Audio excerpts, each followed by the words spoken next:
ka na? Hindi mo ba yung vintage yan? Napakaganda yan. Thank you, sir. Napamana ko na sa'yo. Iya. Kalimutan ko man ang gasolinator ah.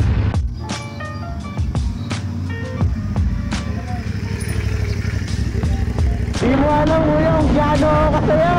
Woo! Woo! Welcome to the family, Maverick.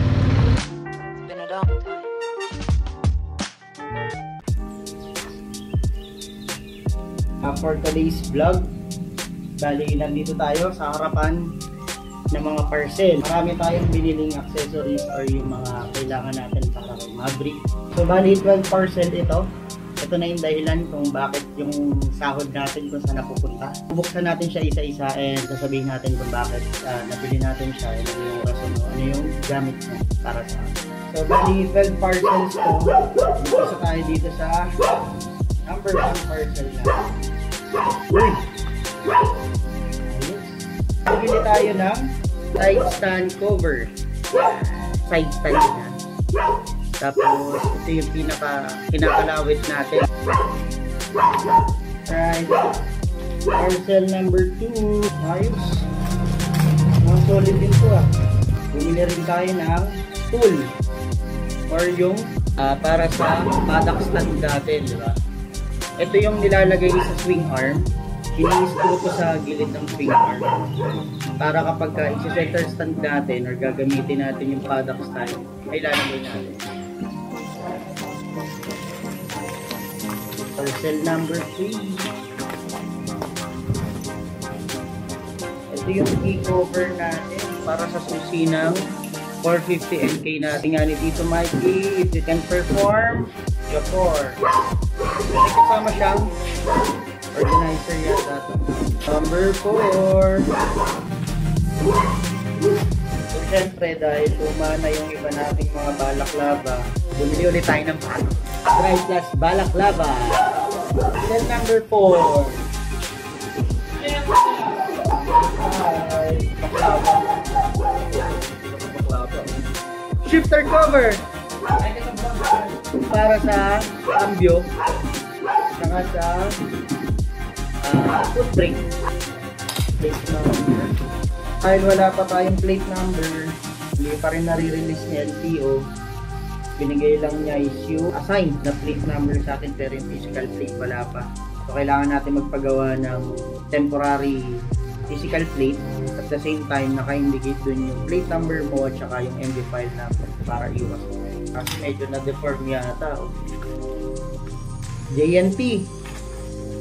Shoutout sa JNT. Alam niya na. Ganda. Sayang kaso deform. Nako. Bakit ganito? May guhit sa gitna.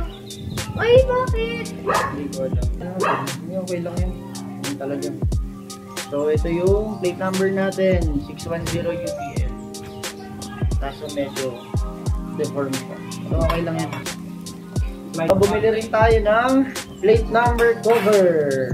Acrylic. 5mm yung kapal nito. Kagandahan nito, kaya ako naglalagay ng plate number cover para maiwasang matamper yung plate number mo, di ba? Kapag may sticker na galing sa LTO, pinidikit mo doon sa plate number mo. Yung iba, ang ginagawa, kinakat pa nila ng cutter para kahit tanggalin ng iba, hindi na nila mapapakinabangan. Way back before kasi, yung mga stickers sa mga plate number, tinatanggal kasi kakabit sa ibang plate number para lang masabi na registered yung vehicle. So, kaya ako nilalagyan ng plate number cover.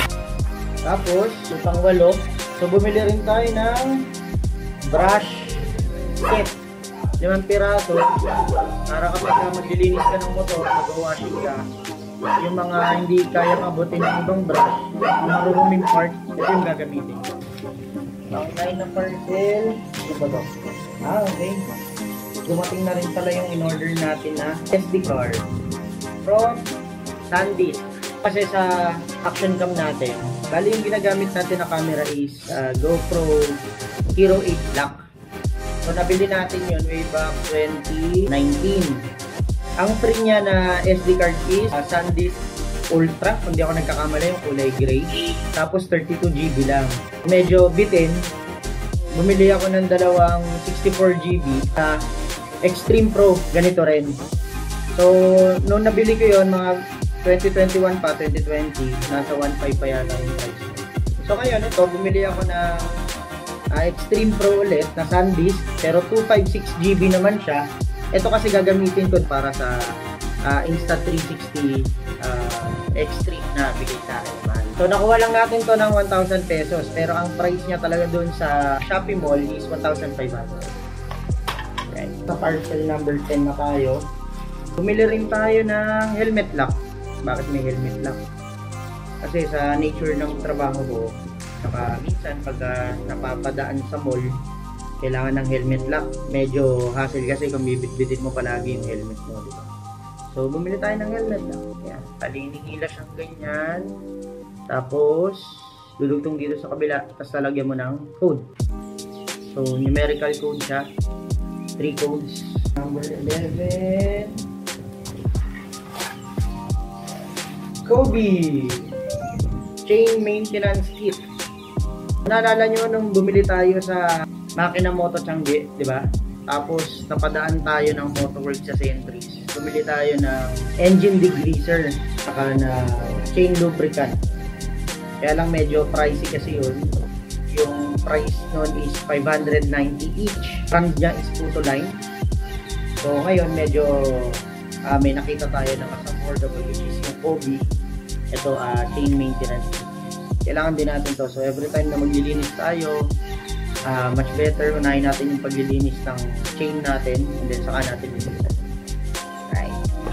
And lastly, but not the least, kasi sa parking natin, sa talagang bahay namin, elevated yung parking niya dahil sa loob ng garahe.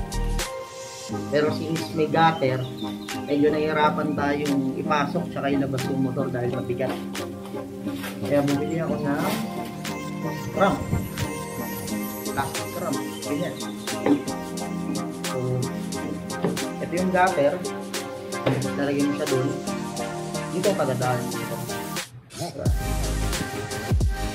So, lahat naman ng mga parcel na binili natin is useful or kailangan talaga kapag nagmomotor ka. So, ito yung mga isa o ilan lang sa mga essentials sa mga gamit yung kailangan natin gamitin. So, ulitin ko lang, hindi na siya in order.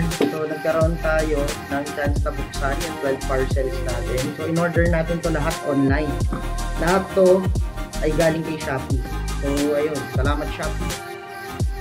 So, bumili tayo ng RAM. Number 1. Number 2. Bumili tayo ng helmet lock. Number 3. Chain maintenance kit. Galing kay Kobe. Number 4, SD card na 256GB from SanDisk. Number 5 is brush set para sa paglilinis ng motor. Number 5, shifter cover or brake cover.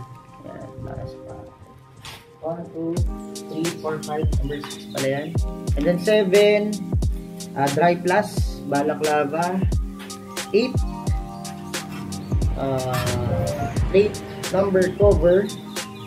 And then 9, yung plate number natin na deform. Tignan natin kung mapapapalitan pa natin to. Pero sa tingin ko, sa akin okay lang din naman. Then number 10, key cover para sa 450 NK. And then spool para sa swing arm kapag gagamit na tayo ng paddock stand. And then lastly is yung side stand cover na may kasamang accessories doon sa tapakan niya. Alright. So lahat ng mga items na nabili natin nilalagay ko dito sa description para makita ninyo kung gusto niyo matikuhan nyo rin nabili nyo mga ganitong klase ng accessories.